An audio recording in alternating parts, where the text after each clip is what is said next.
Bunga di Batu Cadas. Audiobook, novel silat. Cerita, Esa Mintarja. Jilid 98. Tidak sulit bagi pasukan itu untuk mengikuti pasukan Pangeran Mangkubumi dari jarak yang cukup. Mereka melihat obor bergerak di tengah-tengah bulak. Berpuluh-puluh. Meskipun nampaknya tidak setiap orang membawa obor, tetapi dari yang paling ujung, sampai ke pangkalnya, nampak iring-iringan itu cukup panjang. Seluruh isi Gebang ikut dalam iring-iringan itu, berkata Kapten Kenop, nampaknya mereka menuju ke Sukawati. Ya, mereka menuju ke Sukawati, sahut perwira yang lain, tetapi mereka tidak akan sampai di Sukawati. Sebentar lagi langit akan mulai dibayangi fajar. Pasukan Pangeran Mangkubumi itu merayap seperti siput. Kapten Kenop tidak menjawab. Namun ia memang harus menahan hati untuk menunggu fajar. Sebenarnya lah menurut perhitungan, perang itu akan lebih baik dilakukan setelah matahari terbit, agar tidak terjadi salah paham. Apalagi Kumpeni agak sulit untuk membedakan orang-orang pribumi, kecuali dari wujud pakaiannya saja. Untuk beberapa pasukan Kumpeni dan prajurit Surakar yaitu mengikuti puluhan obor yang menyingkir dari Gebang. Sementara itu Kapten Kenop sudah memperhitungkan, bahwa di antara mereka tentu terdapat perempuan dan anak-anak. Tetapi, apa boleh buat, berkata kapten yang garang itu, jika terjadi sesuatu atas perempuan dan anak-anak itu adalah tanggung jawab Pangeran Mangkubumi. Karena ia tidak dengan tegas memisahkan mereka dengan pasukannya. Kapten Kenop sudah memerintahkan sepasukan kecil dari pasukan berkuda itu untuk menyerang dari lambung, meskipun mereka harus menyeberangi sawah yang basah. Kemudian pasukan yang lain akan menyerang dari belakang. Jika sebagian dari mereka akan berlari cerai-berai, maka sudah ada petugas-petugas yang akan mengejar mereka dan menghancur lumatkan. Sejenak kemudian ternyata bahwa iring-iringan orang membawa obor itu melintasi sebuah sungai yang curam. Karena itu, maka Kapten Kenop telah memerintahkan agar mereka yang membawa meriam berhati-hati. Meriam-meriam itu jangan sampai terperosok ke tempat yang sulit untuk diangkat, katanya kepada penghubung yang segera menyampaikannya kepada pasukan kecil yang bertanggung jawab atas meriam-meriam yang mereka bawa. Demikianlah, maka Kapten Kenop melihat obor-obor itu turun ke sungai, namun beberapa saat kemudian nampak obor-obor itu mendaki di seberang. Kapten Kenop sudah membayangkan bahwa sungai itu akan dapat sedikit menghambat pasukannya. Agaknya pasukan Pangeran Mangkubumi harus maju lebih lambat lagi ketika mereka menyeberang sungai itu, apalagi agaknya di seberang tebing pun curam pula. Tetapi Kapten Kenop pun tahu, karena ada jalur jalan yang memang melintasi sungai itu, tentu jalan menyeberang itu pun akan dapat ditempuhnya, meskipun agak sulit. Ketika pasukan berkuda yang berada di ujung pasukan itu sampai di tebing, maka Kapten Kenop pun memerintahkan pasukannya berhenti sejenak. Dipandanginya obor-obor di hadapannya merayap menjauhi tebing di seberang sungai. Tetapi jarak mereka justru menjadi semakin dekat. Tetapi dalam pada itu, fajar masih belum menyingsing, meskipun bintang-bintang sudah jauh bergeser ke barat. Namun agaknya dini hari sudah terlalu dekat sehingga Kapten Kenop merasa perlu untuk memperingatkan pasukannya. Baru sesaat kemudian, maka kuda yang pertama pun menuruni tebing yang curam, tetapi yang ternyata memang ada jalur jalan yang tidak terlalu sulit untuk dilalui. Namun seperti yang diperingatkan oleh Kapten Kenop, mereka yang membawa meriam memang harus berhati-hati sekali, agar roda-roda meriam itu tidak tergelincir sehingga meriam-meriam kecil itu akan jatuh terlentang. Agaknya beberapa orang harus ikut menahan pada saat kuda-kuda yang menarik meriam itu menuruni tebing. Demikianlah pasukan berkuda yang dipimpin Kapten Kenop itulah yang pertama-tama menyeberang. Kemudian induk pasukannya yang berjalan beriringan di belakang di bawah pimpinan Pangeran Yudakusuma dan Mayor Bilman. Kita sudah berjalan cukup jauh dari Gebang, berkata Mayor Bilman. Ia jawab Pangeran Yudakusuma, tetapi Sukawati pun masih cukup jauh. Sebentar lagi langit akan dibayangi oleh fajar, dan kita pun akan cepat bergerak menghancurkan pasukan itu. Kita akan melumatkannya, geram Mayor Bilman.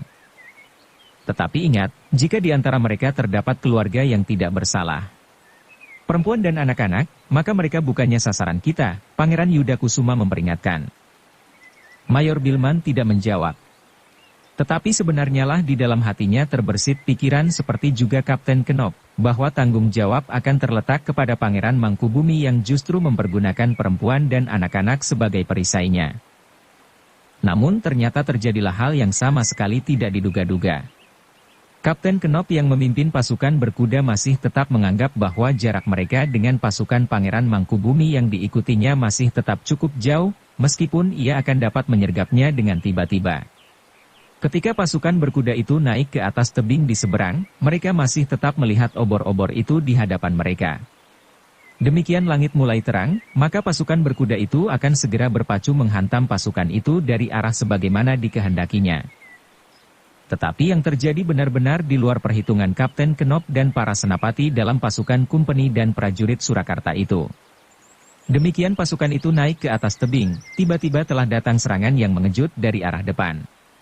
Ternyata pasukan Pangeran Mangkubumi yang sebenarnya bukannya iring-iringan yang membawa obor itu. Tetapi pasukan itu telah menunggu mereka di atas tebing. Serangan yang tiba-tiba itu pun sangat mengejutkan. Beberapa orang kumpeni dari pasukan berkuda itu tidak sempat melawan. Demikian orang-orang yang bersembunyi di balik tanggul, gerumbul-gerumbul dan bebatuan itu meloncat menyergap sambil berteriak nyaring, maka beberapa orang kumpeni telah terlempar dari punggung kuda mereka. Betapa kemarahan telah menghentak di dada Kapten Knop. Sebagai seorang perwira yang memiliki pengalaman yang luas dan yang pernah menjelajahi samudra dan benua, maka ia pun cepat mengambil sikap. Dengan pedang teracu, maka ia pun telah meneriakkan aba-aba bagi pasukannya. Beberapa orang dari pasukan berkuda itu berusaha naik ke atas tebing untuk mendapatkan pancatan perlawanan seperti yang dikehendaki oleh Kapten Knop. Ia sendiri sudah berada di atas. Dengan pedang di tangan ia pun segera mengamuk seperti singa kelaparan, sementara itu beberapa orang anak buahnya pun berhasil naik ke atas tebing dan bertempur bersamanya. Tetapi lawan terlalu banyak. Pasukan Pangeran Mangkubumi masih bermunculan dari balik batang-batang perdu dan pandan. Bahkan ada di antara mereka yang melontarkan lembing-lembing bambu berbedor besi yang runcing. Mayor Bilman yang melihat keadaan itu pun segera mengambil sikap. Diperintahkannya pasukannya untuk cepat mengatasi kekalutan yang terjadi. Di atas tebing ternyata telah menunggu pasukan Pangeran Mangkubumi yang kuat. Kita sudah dikelabui oleh obor-obor itu, teriak Mayor Bilman, kita harus cepat mengatasi kekalutan dan menarik garis berlawanan yang jelas.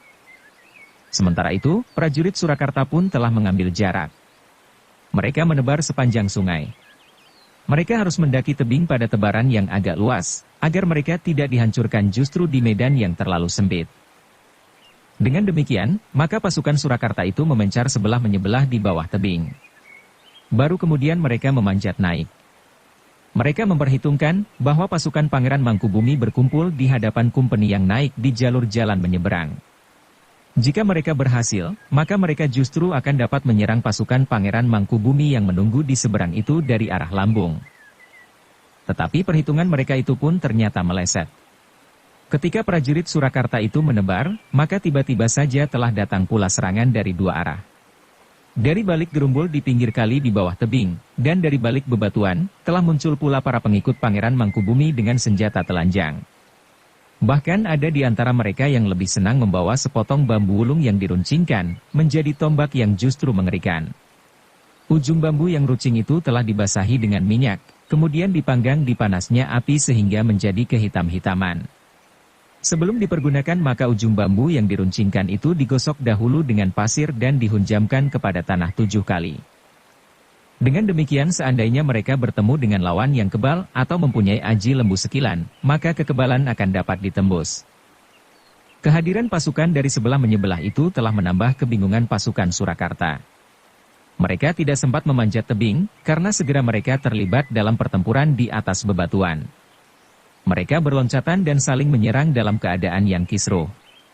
Kedua belah pihak tidak sempat memasang gelar, sehingga yang terjadi kemudian adalah perang berubuh. Pangeran Yudakusuma ternyata masih tetap mampu berpikir dengan tenang. Ia pun kemudian memerintahkan menarik sebagian dari pasukannya yang masih belum turun tebing. Pasukan itulah yang akan membentuk gelar, dan yang kemudian akan maju dengan teratur. Tetapi sekali lagi rencana itu tidak dapat dilakukannya. Selagi kekuatan terjadi, maka dari belakang, pasukan yang kuat telah menerkam pasukan Pangeran Yudakusuma. Ternyata pasukan kumpeni dan prajurit Surakarta itu telah dikepung rapat, di hadapan mereka adalah pasukan yang datang dari Sukawati. Kemudian dari sebelah menyebelah dan yang kemudian menghantam mereka dari belakang adalah pasukan yang semula berada di Gebang. Berita yang dibawa oleh Rarawarih telah sempat dipergunakan sebaik-baiknya, sehingga dengan persiapan yang mapan, maka pasukan Pangeran Mangkubumi telah berhasil menjebak Kumpeni dan para prajurit dari Surakarta. Pertempuran pun kemudian berlangsung dengan sengitnya. Sementara itu, ketika terdengar ledakan-ledakan senjata api mulai membelah hiruk-pikuk pertempuran, maka obor-obor yang semula diikuti oleh Kumpeni itu pun segera padam. Gila, Kapten Kenop mengumpat, mereka telah menjebak kita dengan licik. Sementara itu, orang-orang yang semula membawa obor itu pun telah berkumpul. Mereka adalah orang-orang yang sengaja telah memencar dengan obor pada jarak yang jauh. Agar dengan demikian, dari kejauhan dan di dalam kegelapan, nampak seolah-olah satu iring-iringan yang panjang dari sekumpulan orang yang cukup banyak. Namun sebenarnya jumlah mereka tidak terlalu banyak. Bahkan hanya beberapa puluh orang saja. Di antara mereka justru wanita yang bersedia berbuat sebagaimana kewajiban mereka di peperangan. Pada suatu saat mereka harus menyediakan makan dan minum bagi para prajurit dimanapun mereka berhenti. Juga di antara mereka terdapat orang-orang yang akan dapat membantu melakukan pengobatan atas mereka yang terluka. Ketika mereka menyadari bahwa pertempuran telah berkobar di sungai sebagaimana memang telah direncanakan, maka sekelompok orang itu telah bersiap-siap dan justru bergerak mendekat, meskipun tidak terjun ke arena karena mereka mempunyai tugas tersendiri. Pada mereka terdapat bukan saja makanan yang siap dibagikan, tetapi juga bahan-bahan yang perlu mereka amankan dari Gebang. Di dalam kelompok itu terdapat Rarawarih yang datang ke Gebang untuk menyampaikan pesan ibunya. Selain Warih, Arum pun telah mengawaninya pula. Namun di antara kelompok itu terdapat pula beberapa orang yang siap bertempur apabila diperlukan. Agaknya pertempuran itu telah menjadi dahsyat sekali, desis Rarawarih. Ya putri. Tetapi kita yakin bahwa pasukan Pangeran Mangkubumi yang kuat akan menang. Putri ternyata telah menyelamatkan kami dari kehancuran mutlak. Melihat kekuatan Kumpeni dan pasukan dari Surakarta, kita tidak akan dapat melawannya apabila kita harus berhadapan dalam garis perang. Tetapi dalam sergapan yang tiba-tiba demikian, kesempatan bagi Kumpeni tidak terlalu banyak. Mereka pun tidak akan dapat mempergunakan meriam-meriam mereka, karena perang yang terjadi adalah perang berubuh, jawab Arum. Rarawarih mengangguk-angguk. Ia pun telah mendengar bahwa bukan saja pasukan yang berada di Gebang yang telah dikerahkan, tetapi juga pasukan yang berada di Sukawati dan padukuhan-padukuhan di sekitarnya. Sebenarnya lah bahwa pertempuran yang terjadi adalah dahsyat sekali. Pasukan Pangeran Mangkubumi ternyata merupakan pasukan yang kuat tangguh. Bahkan sebagian dari mereka telah berada di medan sebagaimana sebagian dari Kumpeni dan pasukan berkuda. Dipimpin oleh Raden Juwiring, maka pasukan yang terlatih telah bersiap melawan Kumpeni dan prajurit Surakarta dari pasukan berkuda. Dalam kekalutan perang itu, Juwiring yang berada di sebuah padukuhan terdekat dari jebakan itu telah muncul bersama pasukannya. Sementara itu, sebagian dari Kumpeni yang marah, berusaha melepaskan diri. Mereka mendendam terhadap orang-orang yang semula membawa obor dan memancing mereka mengikuti sehingga mereka sampai ke tempat jebakan. Karena itu, maka sebagian dari Kumpeni dan prajurit Surakarta dari pasukan berkuda, telah menerobos pasukan Pangeran Mangkubumi. Dengan kemarahannya yang menghentak-hentak jantung mereka berusaha memburu orang-orang yang membawa obor, yang kemudian mereka sadari tentu tidak sebanyak yang mereka duga. Namun dalam pada itu, orang-orang yang ada di dalam kelompok kecil itu pun telah bersiap pula. Mereka melihat sekelompok kecil itu pun telah bersiap pula. Mereka melihat sekelompok orang-orang berkuda berpacu ke arah mereka. Minggirlah, Arumlah yang kemudian mengatur perempuan-perempuan yang ada di antara mereka. Kalian tentu tidak akan mampu melawan pasukan berkuda itu. Biarlah para pengawal menyelesaikan. Perempuan-perempuan itu pun kemudian segera menepi. Bahkan mereka pun telah menyeberangi parit di pinggir jalan dan berdiri di belakang tanggul. Sementara itu, beberapa orang pengawal yang ada di antara mereka telah bersiap dengan senjata masing-masing. Tetapi dalam pada itu, ternyata Juwiring melihat kelicikan pasukan berkuda itu. Karena itu, bersama beberapa orang kawannya ia pun telah memburunya. Sejenak kemudian, maka telah terjadi pula pertempuran antara dua kelompok pasukan berkuda. Juwiring, Buntal dan kawannya telah bertempur dengan pasukan berkuda yang dikejarnya dan kawan-kawannya. Pertempuran berkuda itu pun telah terjadi dengan sengitnya. Ternyata yang memburu kumpeni dan pasukan berkuda Surakarta itu diantaranya adalah bekas anak buah Juiring ketika ia masih menjadi salah seorang senapati muda dalam lingkungan pasukan berkuda di Surakarta. Karena itu, maka pertempuran itu pun telah terjadi dengan sengitnya. Masing-masing memiliki kelebihan sesuai dengan perkembangan setiap pribadi di dalam pasukan itu. Dalam pertempuran yang semakin sengit, maka beberapa ekor kuda telah terjun ke sawah yang basah, tetapi ada juga di antara mereka yang bertempur di sawah yang kering. Namun tanaman jagung pun telah menjadi rusak dan berserakan. Ketika seorang kumpeni terlempar dari kudanya yang terperosok ke dalam parit, maka dengan serta-merta, ia pun segera bangkit berdiri. Tetapi ternyata ia tidak berlari mengejar lawannya yang berkuda. Dendam dan kemarahannya tidak terkendali lagi, sehingga ketika ia melihat beberapa orang perempuan, maka tiba-tiba saja ia berteriak, "Tentu kalianlah yang telah mengelabui kami dengan obor-obor itu." Perempuan-perempuan itu menjadi sangat ngeri.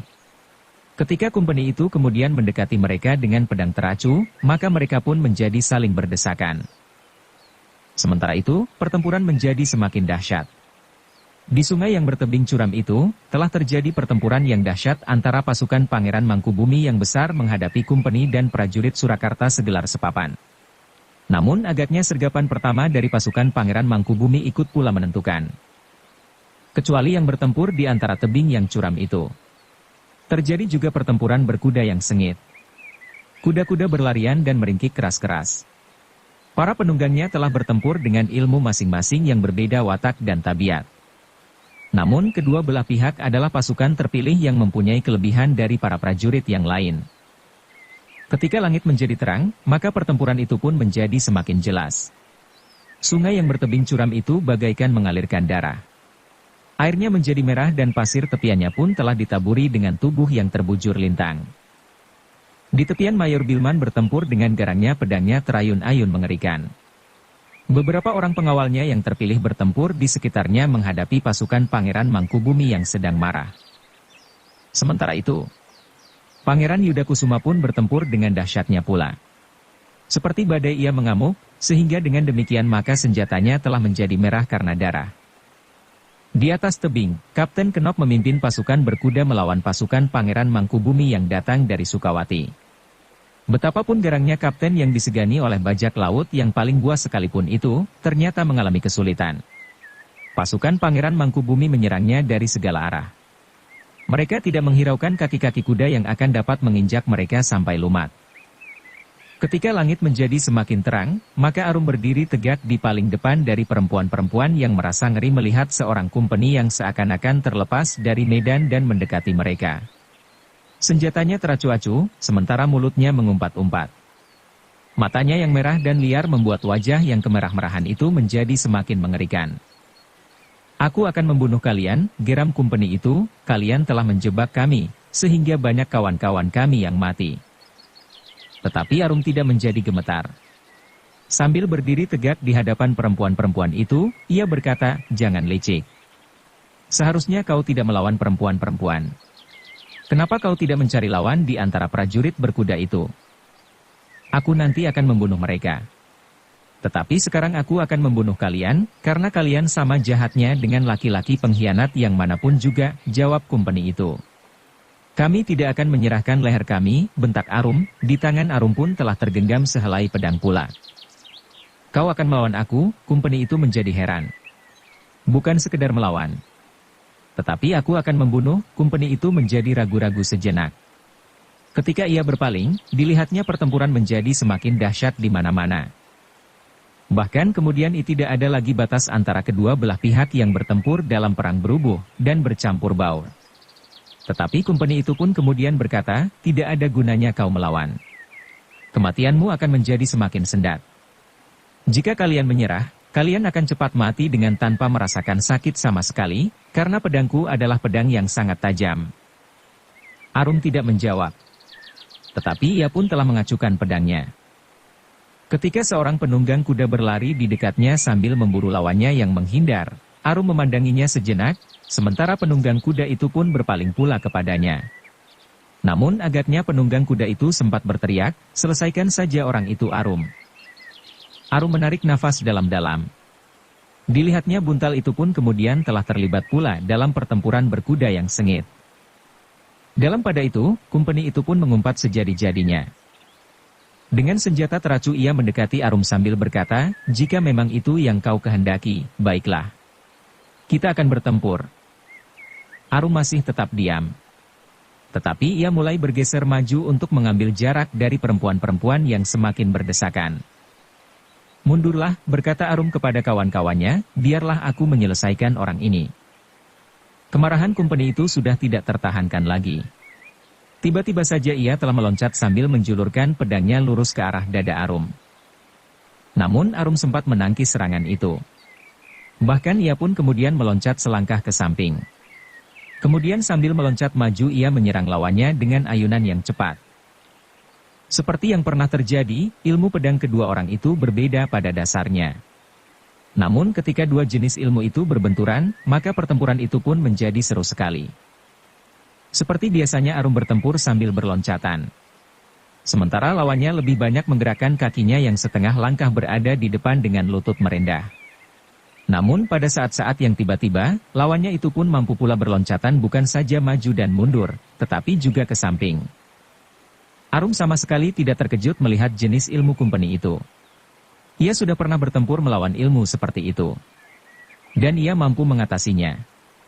Namun Arum selalu ingat pesan ayahnya, kakak seperguruannya dan orang-orang yang lebih berpengalaman, bahwa orang asing itu lebih banyak mempergunakan otaknya daripada tenaganya. Karena itu, maka Arum pun harus mengimbanginya. Ia harus benar-benar memperhitungkan setiap kemungkinan. Ia tidak dapat dengan serta-merta berusaha mengalahkan lawannya dengan kekuatannya saja. Dan mungkin kecepatannya bergerak saja. Rara Warih yang berada di antara perempuan-perempuan yang menjadi ngeri itu pernah mendengar bahwa Arum pun mampu bertempur. Ia sudah melihat bagaimana dengan pisau-pisau kecilnya Arum membunuh seorang kumpeni di rumahnya, sementara seorang yang lain telah dibunuh oleh buntal. Namun kini ia melihat bagaimana Arum itu bertempur dengan pedang di tangan melawan seorang kumpeni dalam kesempatan yang sama. Karena itulah, maka jantungnya menjadi semakin berdebar-debar. Setiap kali Arum terdesak, darahnya serasa telah berhenti mengalir. Namun jantungnya serasa mengembang jika ia melihat Arum itulah yang berhasil mendesak lawannya. Ternyata pertempuran yang terjadi seakan-akan terpisah dari pertempuran dalam keseluruhan itu telah mendebarkan hati perempuan-perempuan yang kemudian bergeser menjauh. Jika kemudian dapat dikalahkan, maka nasib mereka akan menjadi sangat buruk. Sementara itu pertempuran di antara pasukan berkuda itu pun masih terjadi dengan sengitnya, sehingga rasa-rasanya tidak akan ada seorang pun yang akan sempat menolongnya. Di pinggir sungai, di antara tebing yang curam meriam-meriam kecil berserakan tanpa arti sama sekali. Senjata itu sama sekali tidak dapat dipergunakan oleh kumpeni. Bahkan senjata-senjata api pun kemudian tidak lagi terdengar meledak. Mereka telah memasang sangkur dan bertempur pada jarak yang pendek. Tetapi senjata dengan sangkur itu tidak dapat dipergunakannya dengan terampil. Karena itu, maka mereka lebih senang melepaskan senjata mereka, dan kemudian mencabut pedang yang ada di lambung mereka. Dengan demikian maka pertempuran pun menjadi semakin dahsyat. Kemampuan secara pribadi sangat diperlukan dalam perang berubuh yang membingungkan. Namun karena matahari telah memanjat naik, maka mereka telah dapat membedakan kawan dan lawan dengan jelas. Dalam pada itu, ternyata bahwa induk pasukan Pangeran Mangkubumi yang hampir lengkap karena kehadiran pasukannya di Sukawati itu pun mampu mengimbangi kemampuan lawannya. Dengan hentakan-hentakan, mereka berusaha mengejutkan kumpeni dan pasukan Surakarta. Bahkan pasukan berkuda yang mampu mengimbangi pasukan berkuda Surakarta di dalam keterampilannya itu, benar-benar tidak diduga. Meskipun jumlah pasukan berkuda Pangeran Mangkubumi tidak sebanyak kumpeni berkuda dan prajurit Surakarta dari pasukan berkuda, namun kehadiran Juiring dan kawan-kawannya itu telah membuat pasukan Surakarta menjadi agak bingung. Dalam pada itu, Juiring, Buntal dan beberapa orang kawannya, ternyata berhasil menguasai lawan mereka yang marah kepada orang-orang yang membawa obor untuk menjebak mereka, yang jumlahnya juga tidak begitu banyak. Beberapa orang kumpeni telah terlempar dari kudanya dan tidak sanggup lagi untuk bangkit. Karena itu, maka yang tersisa merasa tidak perlu lagi untuk bertahan terpisah dari pasukannya. Meskipun mereka menjadi kecewa bahwa mereka tidak dapat melepaskan dendam mereka, bahkan justru beberapa orang kawan mereka telah menjadi korban lagi. Dengan demikian maka akhirnya Juwiring telah mendesak sebagian kumpeni dan prajurit Surakarta dari pasukan berkuda itu ke induk pasukannya, sehingga medan pertempuran pun kemudian seolah-olah telah menyatu meskipun dalam tebaran yang luas. Namun kumpeni yang masih bertempur melawan Arum tidak segera dapat meninggalkan lawannya. Karena itu, maka ia mengumpat semakin kasar. Seolah-olah ia telah ditinggalkan sendiri oleh kawan-kawannya. Karena itu, maka ia pun berusaha untuk segera dapat mengakhiri pertempuran itu. Tetapi Arum pun tidak mudah untuk dipaksa menyerah. Ketika kumpeni itu meningkatkan serang-serangannya, maka Arum pun mengerahkan segenap kemampuannya. Bersambung ke jilid 99. Dukung kami dengan subscribe, follow, like, komen dan share. Terima kasih.